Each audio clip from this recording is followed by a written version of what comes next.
ಪಕ್ಷಗಳು ಕೇಂದ್ರ ಸರ್ಕಾರ ತಗೊಳ್ಳುವ ತೀರ್ಮಾನಕ್ಕೆ ಬೆಂಬಲವನ್ನು ವ್ಯಕ್ತಪಡಿಸಿಯಾಗಿದೆ. ಆದ್ದರಿಂದ ಅದರಲ್ಲಿ ದೇಶ ಒಂದಾಗಿದೆ ಈ ವಿಷಯದಲ್ಲಿ.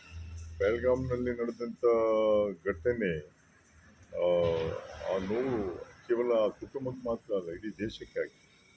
ಆದರೆ ಒಂದು ನೋವು ಏನಾಗ್ತಾ ಇದೆ ಅಂದರೆ, ಆ ಕುಟುಂಬದವರು ಯಾರು ಮನೆಯವ್ರನ್ನ ಕಳ್ಕೊಂಡಿದ್ದಾರೆ, ಅವರು ಸ್ಥಳದಲ್ಲಿದ್ದು ಹೇಳಿಕೆಯನ್ನು ಕೊಡುವಂಥದ್ದು, ಅದು ಅವ್ರು ಕೊಟ್ಟದ್ದು ತಪ್ಪಂತೆ ಟೀಕೆಯನ್ನು ಮಾಡ್ತಾರಲ್ಲ, ಅದು ಸರಿಯಲ್ಲ ಅನ್ನುವಂಥದ್ದು. ಹಾಗಾದರೆ ಅವರು ಏನಾದರೂ ಆಗುವ ಮುಂಚೆ ಇಂತಿಂಥ ಸ್ಟೇಟ್ಮೆಂಟನ್ನು ಕೊಡಿ ಅಂತ ಸ್ಕ್ರಿಪ್ಟನ್ನು ಕೊಡುವ ಪರಿಸ್ಥಿತಿಗೆ ಬರ್ತದೆ. ಅವರು ವೈಯಕ್ತಿಕ ಕಣ್ಣಾರೆ ಕಂಡದ್ದನ್ನು ಅನುಭವಿಸಿದ ನೋವನ್ನು ಹೇಳಿದ್ದಾರೆ. ಅದೇ ದಯವಿಟ್ಟು ಯಾರು ಸಹ ಅದನ್ನು ಟೀಕೆ ಮಾಡಿ ಅವರ ಕುಟುಂಬದವರಿಗೆ ಟೀಕೆಯನ್ನು ಮಾಡುವಂಥದ್ದನ್ನು ನಿಲ್ಲಿಸಬೇಕಾಗ್ತದೆ ಅಂತ ಒಂದು.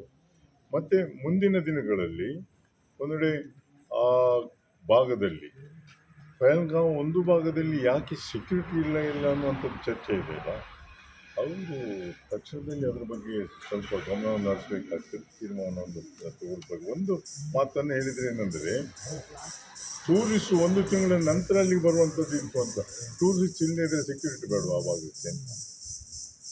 ಟೂರಿಸ್ಟ್ ಹೋಗಲಿ ಬಿಡಲಿ, ಅದು ಪಾಕಿಸ್ತಾನ ಬಾರ್ಡರ್ ಅಂತ ಗೊತ್ತಿದೆ, ಅದು ಭದ್ರತೆಯ ಅವಕಾಶ ಇದೆ.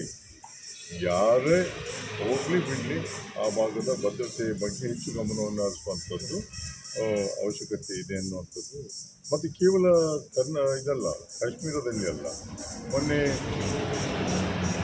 ಇಡೀ ದೇಶದಲ್ಲಿ ಯಾರ್ಯಾರು ಪಾಕಿಸ್ತಾನದವರಿದ್ದಾರೆ ಅವರ ಬಗ್ಗೆ ಗುರುತಿಸಿ ವಾಪಸ್ ಕಳಿಸುವಂಥದ್ದು ಖಂಡಿತ ಎಲ್ಲರೂ ಅವರನ್ನು ವಾಪಸ್ ಕಳಿಸುವಂಥದ್ದು. ಎಲ್ಲ ರಾಜ್ಯದಲ್ಲಿ ಮುಖ್ಯಮಂತ್ರಿಗಳು ಅದರ ಬಗ್ಗೆ ಹೇಳಿದ್ದಾರೆ, ನಮ್ಮ ಗೃಹ ಸಚಿವರು ಹೇಳಿದ್ದಾರೆ.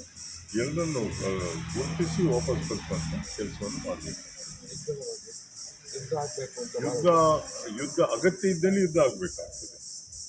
ಅಗತ್ಯ ಇಲ್ಲದೆ ಅದನ್ನು ಬೇರೆ ರೀತಿಯಲ್ಲಿ ಟ್ಯಾಕಲ್ ಮಾಡಲಿಕ್ಕೆ ಆಗೋದಾದರೆ ಮಾಡಬೇಕಾಗ್ತದೆ ಕೇಂದ್ರ ಸರ್ಕಾರ. ಅದು ಕೇಂದ್ರ ಸರ್ಕಾರದ ವ್ಯಾಪ್ತಿಗೆ ಬರ್ತದೆ. ಅದರಿಂದ ಯುದ್ಧ ಬೇಡವಂಥ ತೀರ್ಮಾನ ಕೇಂದ್ರ ಸರ್ಕಾರ ತಗೊಳ್ಬೇಕಾಗ್ತದೆ. ಅದನ್ನು ಮೊನ್ನೆ ಮುಖ್ಯಮಂತ್ರಿಗಳು ಹೇಳಿದ ಮಾತ್ರ ಅಲ್ಲ, ಪೇಜಾವರ ಶ್ರೀಗಳು ಅದನ್ನೇ ಹೇಳಿದ್ದಲ್ವ. ಎಲ್ಲರೂ ಅದನ್ನೇ ಮಾತಾಡುವಾಗ ಅಗತ್ಯ ಇದೆ ಅನ್ನುವಂಥದ್ದು ಕೇಂದ್ರ ಸರ್ಕಾರದ ಅಲ್ಲಿ ಕಮಿಟಿ ಇದೆಯಲ್ಲ, ಅವ್ರು ತೀರ್ಮಾನ